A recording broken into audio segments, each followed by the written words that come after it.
What's going on, everybody? It's your boy back with another reaction video.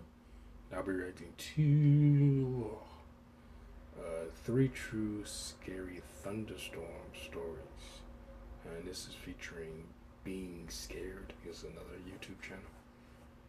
This is from Unit 522. It's been a while since I think I reacted to one of his videos, but yeah, I saw this, and I've said in other videos, if you've seen some other reactions to like scary narration or scary stories. Uh, I used to have a really like bad fear of thunderstorms when I was a kid. It was the dark and thunderstorms, and I eventually got over it. I remember where I was living at the time. I probably was around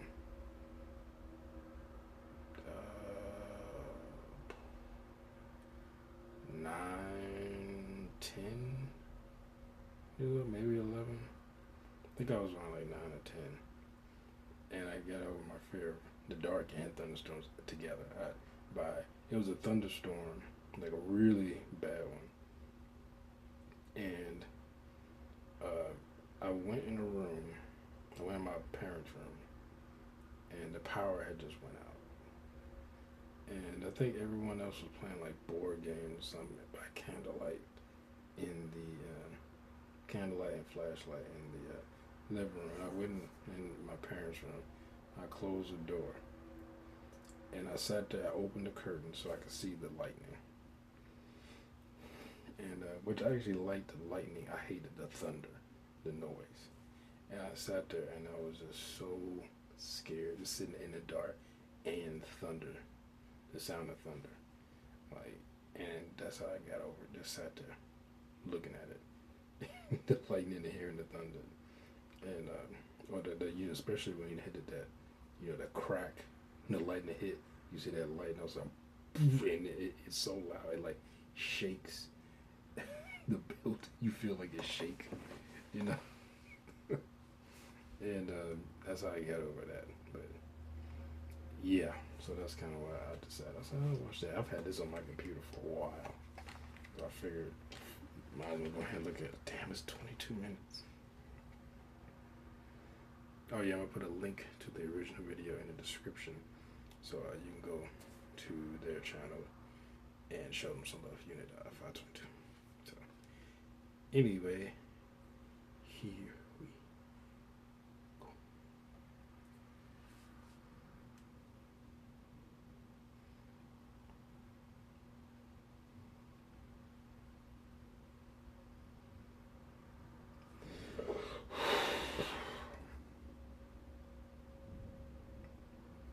This story was told to me secondhand by my cousin.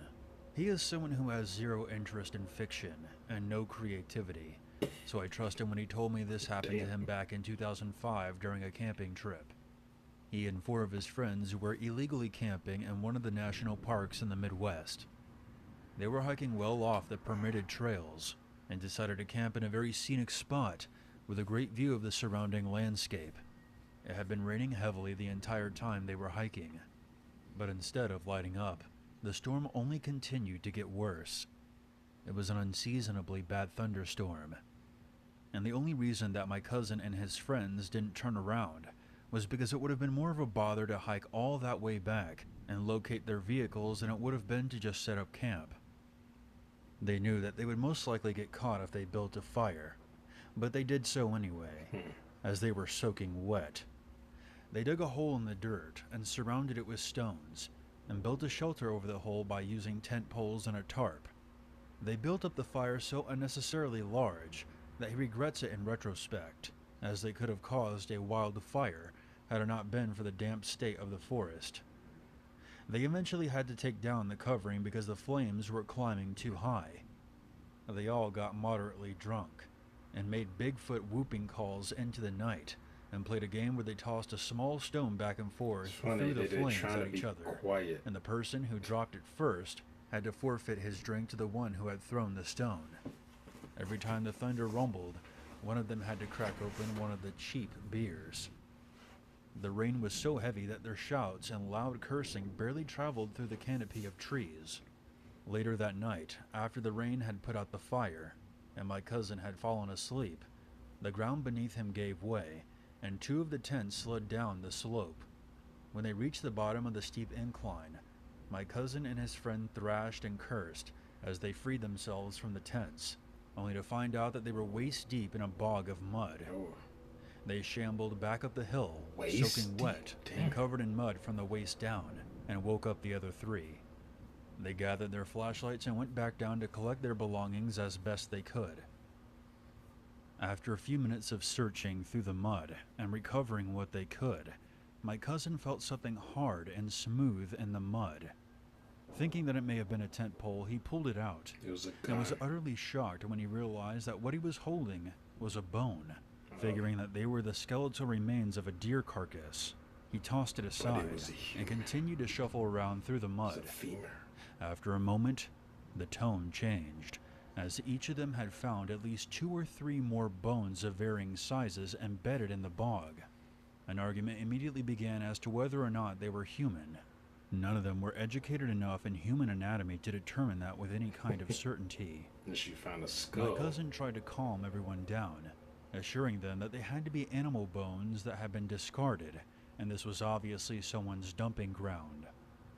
But yet, none of them had found a hoof or an antler or anything that would make it obvious that the bones were not human. My cousin then stated that whatever they were, he didn't want to swim with them any longer, so he made a climb back up the slope. Then one of the others removed a bone from the mud that had a large metal piece attached to it. It appeared to be one of those metal implants that are surgically placed into someone to help support broken bones. Oh boy. That's when a gripping fear took a hold of the group. They quickly climbed back up the incline and packed everything up, dousing the smoldering firewood completely before they left. They didn't take any of the bones with them. The sun began to rise as they returned to the path, and it was decided that they couldn't leave without admitting to what they had discovered. They waited at a park station until it opened, and then admitted to what they had found. At first they were met with casual annoyance and disbelief. They were told to stay put until someone had been out there to confirm the story. After a few hours, the police arrived and questioned each of them separately. The Park Service attendants went from annoyed to alarmed. They were About time you transported to the did your police fucking station job. and questioned further for hours. They confirmed that what they had found had not just been animal bones. Initially, they threatened my cousin and his friends with jail time, likely just to keep them talking and to scare them into being honest. They were then told the Park Service was going to make them pay some kind of fine for the supposed fire damage. But after close to 8 hours later, they were all allowed to leave with their belongings and never received any kind of follow-up. My cousin was shocked that the incident never got any kind of notable media attention, and later stated to his friends the whole thing was likely a cover-up, and that the Park Service didn't even want to keep a paper trail on it. My cousin told me that between the 5 of them, they found well over 30 separate bones, Damn. and knew that there were plenty more still underfoot. His cousin sounds I like he's often the wonder if my conspiracy cousin and his theorist. friends stumbled upon a mass grave with dozens of bodies that had been uncovered that night by the storm. And the park ranger did it. He's the serial killer. I'm retelling this story on behalf of my departed grandmother. Truth oftentimes is stranger than fiction, and this story has been passed down through our family for years. It serves as a reminder that you can never be too careful. I don't know the exact year, but this took Careful place ain't during the kill nobody. 1950s when my grandmother was in her 20s and living in a very rural area of Kansas. At this time, she had already given birth to my mother. However, she claimed to be stepping out on my grandfather with another woman. I have no idea if that's actually true, but I don't see why she would lie. Grandma, like, On go one let it go stormy both night, ways. my grandmother left my mother with my great-grandmother and drove out to her girlfriend's house. According to her, the two of them had planned to get drunk and listen to some records. She arrived at the dark farmhouse in the pouring rain and knocked on the front door, but did not get a response. Back then, when plans changed, you mostly didn't find out until it was too late. You couldn't send a text message or even call whenever you wanted. Figuring that something had happened, my grandmother decided to spend the night in the empty house anyway, so she didn't have to drive back in the pouring rain What? and began searching for the spare key. That sounds stupid. She went around to the back of the house, the wind tearing at her coat and nearly knocking her over. She reached the back porch and continued her search for the spare key. Apparently, it wasn't in its normal spot, so she sat on the somewhat sheltered back porch behind a pile of firewood. She said her being too stubborn to go back home was what likely saved her life that night. She lit up a cigarette and sat smoking for an uncertain amount of time. She didn't want to break into her girlfriend's place, but she also didn't want to go back out in the rain and return to her car and drive back in these conditions, which had only gotten worse. She stated that lightning was crisscrossing all around the sky, and the wind was making the wooden fence lean at a sharp angle. She then saw a light come on from inside the house. It wasn't the light of a lamp or anything. It was a beam of light that flashed quickly. Figuring that her friend had returned home, she stood and pressed her face to the window. She didn't knock or call out, because she figured that the noise of the storm would just drown her out, so she just waited to be spotted by the window. The flashlight had disappeared into the other room, and after another moment, she caught sight of a man she didn't know, moving around way too slowly to be someone that knew the layout of the house. She only got a quick glimpse of him in the darkness, but she saw enough to know that it wasn't a member of the girlfriend's family. She thought it could have been a neighbor that she didn't know, but his suspicious behavior was making her uneasy, so she ducked down and decided to wait a while, despite the raging storm. After a while of hiding, she crouched beneath the window and would occasionally see the flashlight beam dance across the back porch from one of the inside windows. She figured if it was someone who was supposed to be there, they would have either turned on a light, or at the very least, would have stopped wandering around so slowly, as if they were looking for something. After what she suspects was a few minutes, the door to the back porch opened, and the stranger stepped outside and shined the light across the length of the porch, including the woodpile, which, fortunately, prevented her from being seen.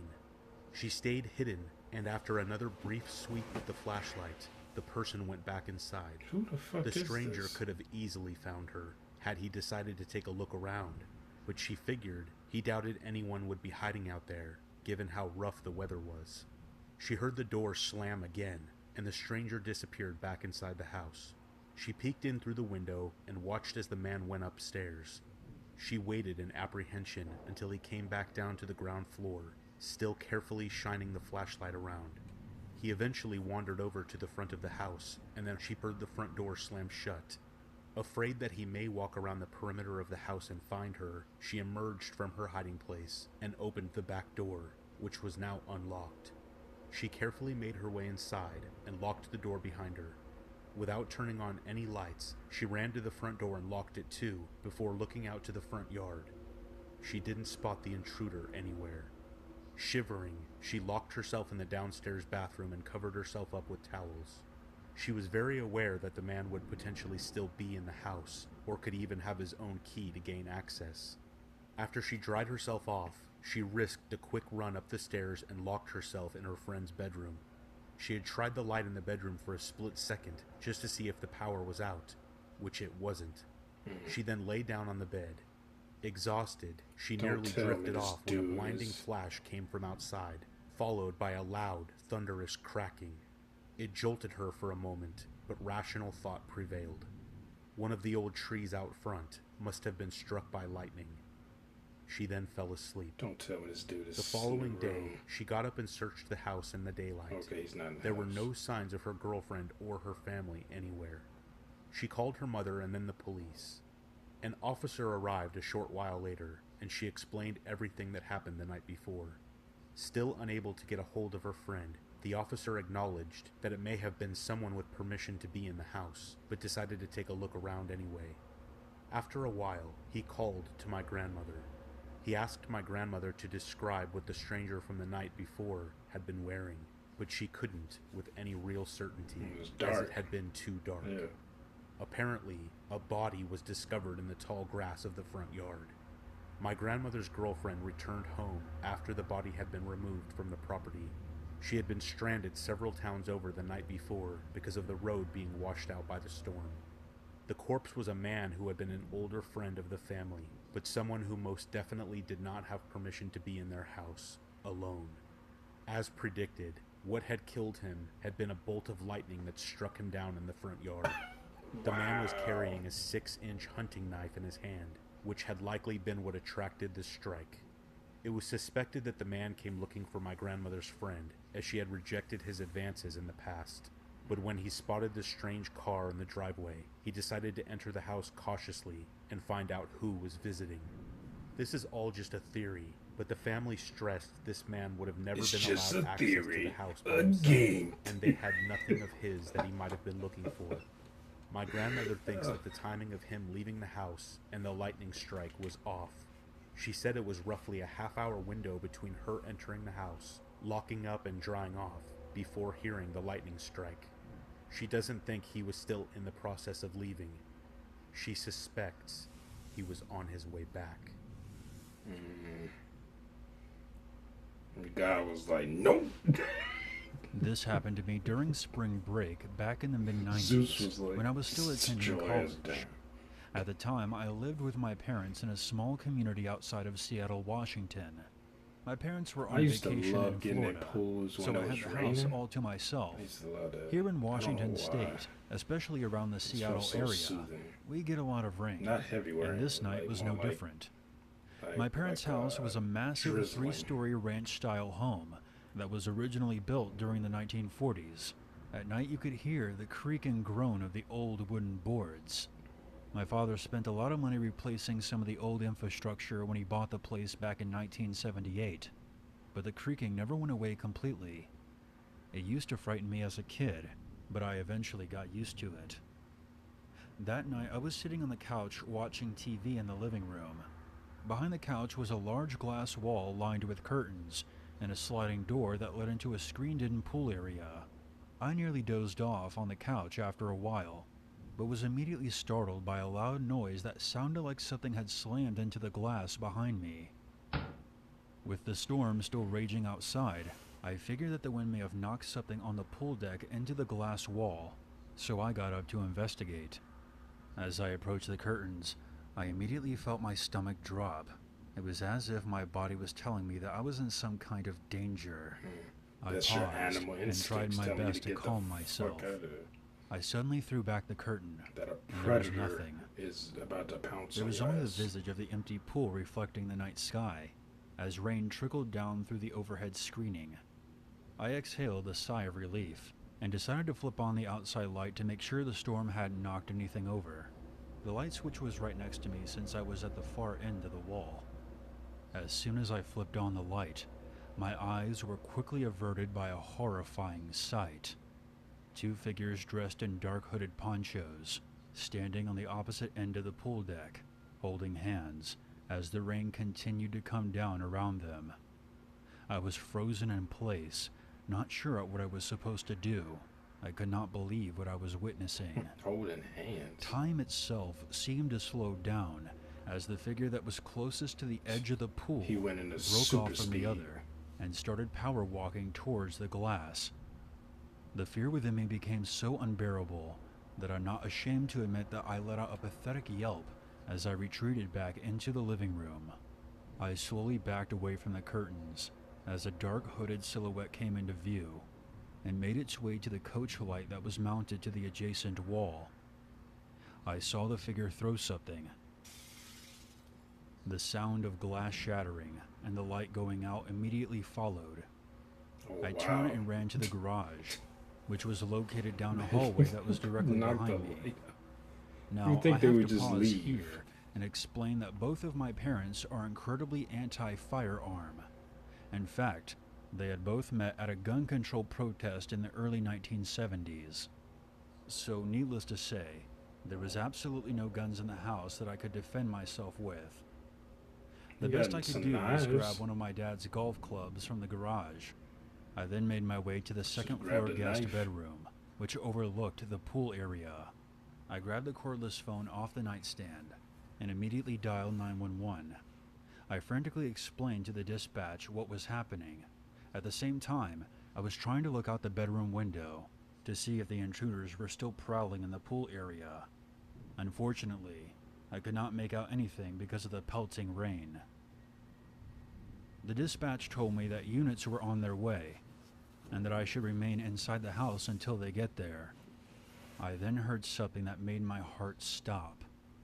I honestly can't remember if I hung up on the dispatch or if I accidentally dropped the phone, but I do remember gripping the golf club tightly in my hands as I kept my eyes on the bedroom door.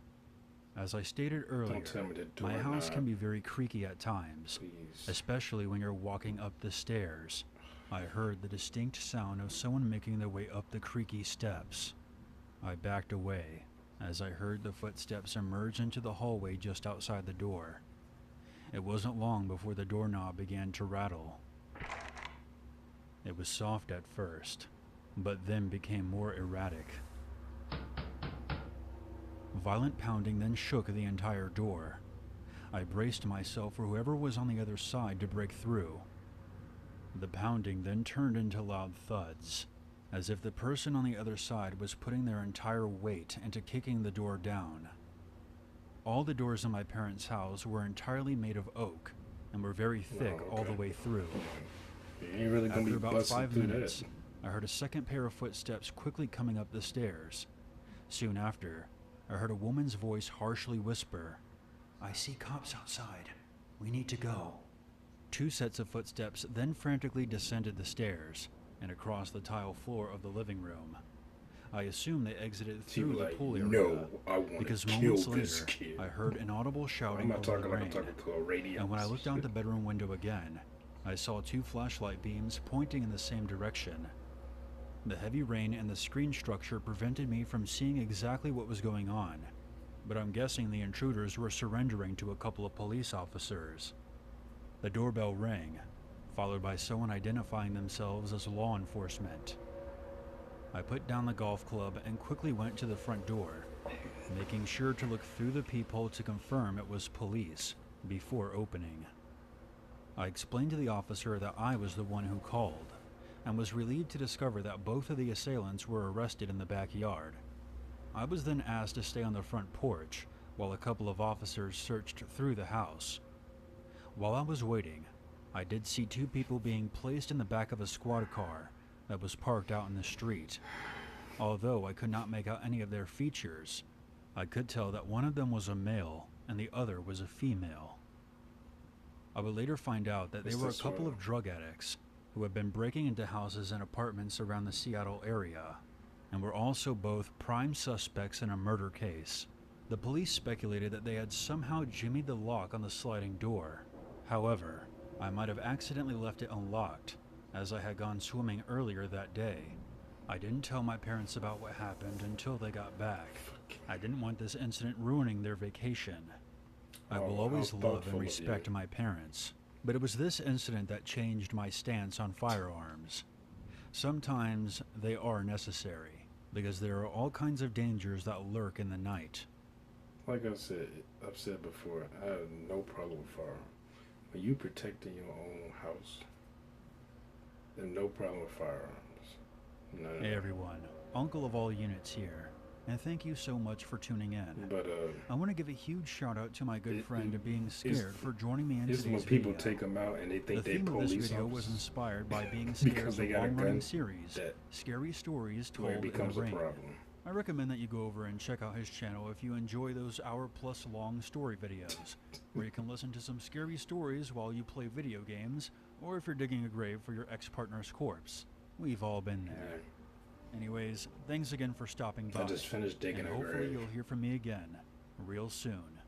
Until next time, I'm your Uncle Unit, and as always, never forget. There's always a Never forget what? to be afraid. 9/11. I wonder did he draw this? And because I say some of these guys they be on the internet, like on YouTube, so they find out they're what was I about to say? Like graphic designers by trade, you know, stuff like that. Or this might be their hobby, you know.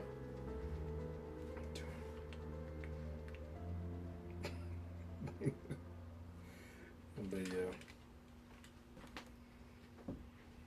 yeah, that last one, that would have been scary. Like, you would think that if you're at someone's house, and let's say you're planning on breaking in, and they, in this scenario, he turned on the light, and you could see them, and he saw them holding hands by the on the far end of the pool.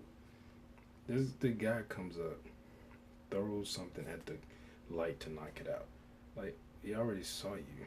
I mean, I guess we can't see what you're doing now, but we already know you're there. It's not like because you broke the light, we forget that you were there. And then you come in the house and people like that. If that would happen to me, I would immediately thought, this person's gonna kill me.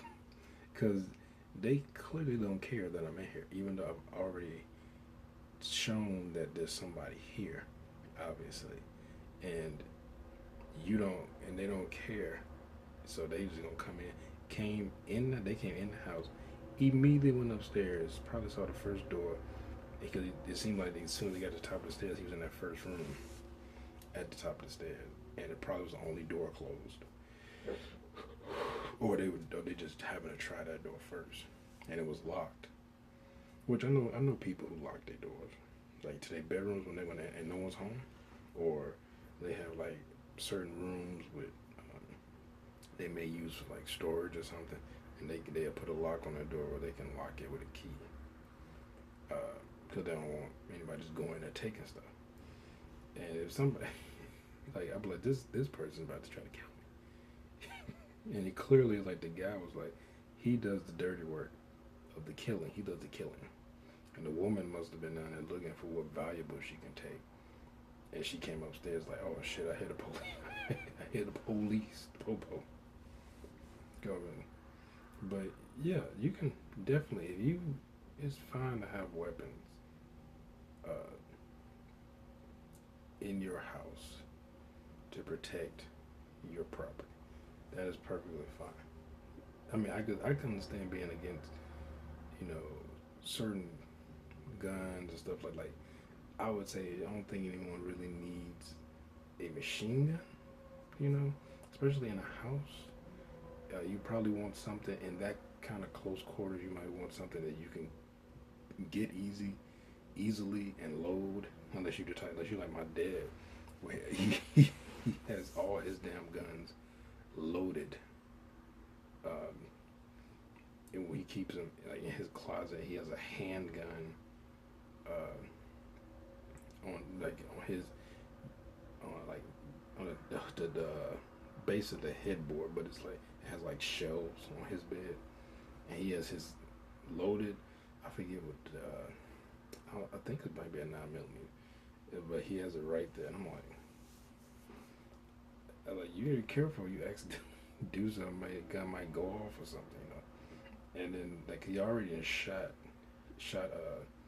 his 30 Winchester once off, sitting there fiddling with it. He has really bad arthritis, so his fingers are basically like this, and he can't like straighten his fingers. They just like this constantly. So I'm like, you like that?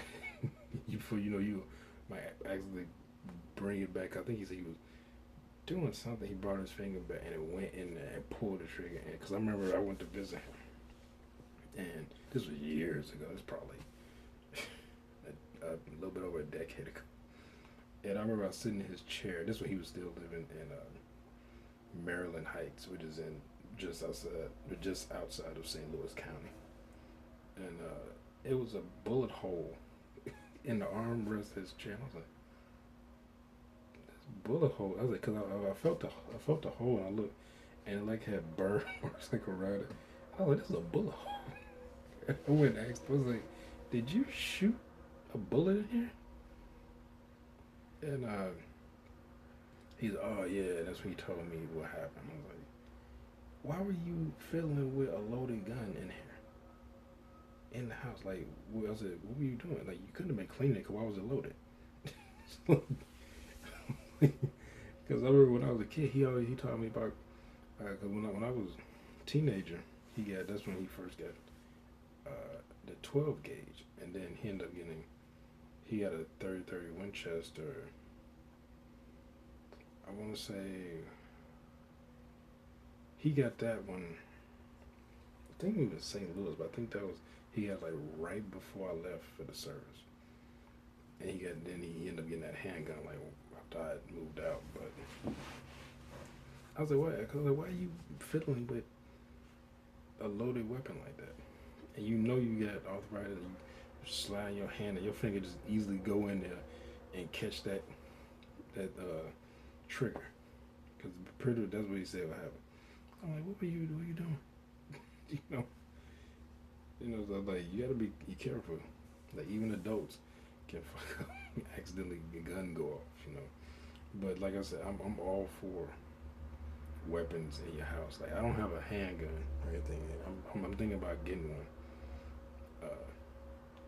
I was thinking about getting a concealed carry, but I don't really want to be carrying a weapon around. I'm not a cop carrying like a handgun around. But I have knives in here. I have actually throwing knives that I know how to throw with decent accuracy. Haven't thrown them in a year though. I don't know how accurate I'm still.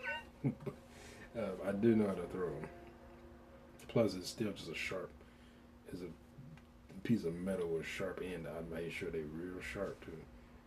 I can throw it in here's like a hallway right here. I'm gonna hit you. You can duck, but I think I got like 20 of them. It might have been 12. I think it was a case of 24. A pack of 20. And then I got shurikens. I had my knife, my hunting knife up here. I had that dull ass sword somewhere, but it's sharp on the end, but it's dull, but it's sharp enough that if I swing with enough force, it's going to hurt. I got this weight in here I can use for punching. I have brass knuckles right here. I have a pen, just in case I need to go John Wick on a motherfucker. I mean, not John Wick. Well, John Wick, or I was thinking more of Jason Bourne. That fight scene, he stabbed that dude with that pen multiple times. But yeah, I'm all for guns. You just gotta. I've just never been for people having like automatic weapons. Like I don't think you need a machine gun. You can have a rifle. Like my brother has an AR-15. But he's a cop also. But I mean, he doesn't need it, but he has that gun. And I don't think he can shoot automatic. Because I think it's illegal, especially in Chicago. I think his is like single, semi-automatic. But like especially in the house, like having a handgun, that'd be perfect. Or I think people should have. You should probably have 4 weapons, really. 2 handguns of various different calibers. A shotgun, preferably I would say pump action, but if you have those double barrel or whatever, those fine. I always liked. My dad 12 gauge and I always liked that one, so I recommend 12 gauge. Especially those shells with like it has. I remember he has a shell. I think they were black. The red ones we got were red, but it just had like the buckshot in it. But he had one. It had buckshot in it, and it had like this little metal ball inside of it. And I remember shooting it. I think I shot it at like a refrigerator. This was down south, like on well, he's not really my uncle. We call him uncle. On his property, and I was out there shooting that shotgun. Yeah, I shot that bullet. My dad was like, "Don't use all those," but he didn't care about the buckshot ones. Those were cheaper, but he was like, "Don't shoot like a lot of the bones, the big ball at it." And I said, "How much you gonna shoot one? I want to see what it does." I hit that refrigerator. You can see where that hole went through. It went through. It didn't go through the whole refrigerator, but it went through the door. Went through like the freezer. And I was like, "Shit, this thing that hit somebody." And I was standing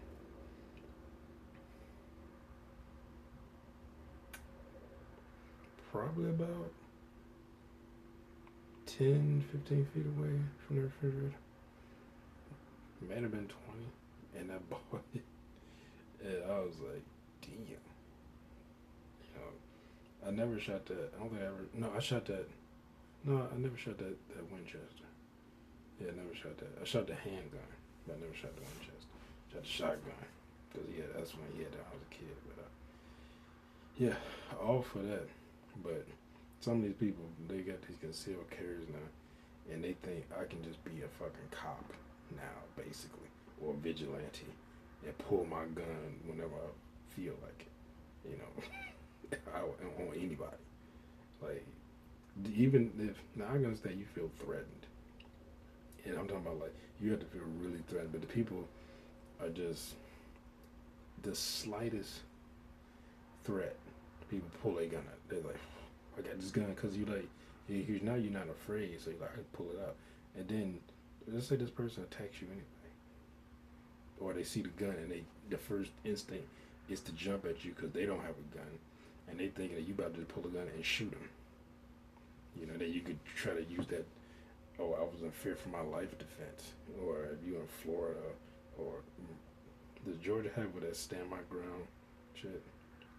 He be like, well, they lunged at me, you know. So, like I said, all for guns. I like guns.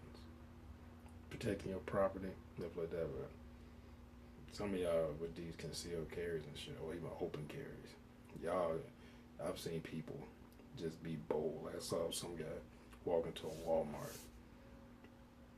I wasn't going to Walmart. I was going into a Target near it, and I saw, well, not a Target. It was a Jewels, and I could see it. I said, that dude got a gun on his back. And he walked into the Walmart, and they told me and then he immediately walked back out. And I was walking out of the store, and I was to my car, and it was like I could see, you know, the entrance to Walmart. He walked right out of there, and you could tell some people was telling him to leave. It was just funny because the police was sitting there. The car was sitting there. I guess they went inside. And I didn't see the cops, but somebody else, they like an older guy in one of the Walmart blue vest, told him to leave. I was like, you can't be, like, some places you can't walk in, like, especially when that open, a lot of places that have a concealed carry, and people start putting up signs. Like, I noticed them in like Oklahoma City when I was down there. They had signs out that said you cannot come in here with a gun. Even in Chicago, like, if you are a police officer, my brother, I remember I went with him, I think it was Home Depot, and he took his, I want to say it was Home Depot, he took his gun off, and I was like, oh, you can't go here with a gun. He's like, no, I can't, because one thing, he wasn't in uniform, he was just in plain clothes, he had a gun. I was like, oh, can't you just put your badge on, or something like that? And he's like, no. So he told me he took his gun off and put it in his glove compartment. I was like, oh, because I just thought, you know, you're a cop, got a badge. I could see civilians, you know, because they can't, they don't have a badge, and so they can't do anything. They had to lead a gun. I was like, you can't just walk around like you a cop with a gun. But then, like I said, certain places, they like, I don't care who you are, unless you in uniform, you can't come in here with a gun. But anyway, hope you all enjoyed my reaction. If you did, make sure you hit that thumbs up button down below. Make sure to subscribe if you're new here. Hit that bell. You'll be notified when I upload new videos. Comment down below. Share this video. I'll see y'all next time. Peace.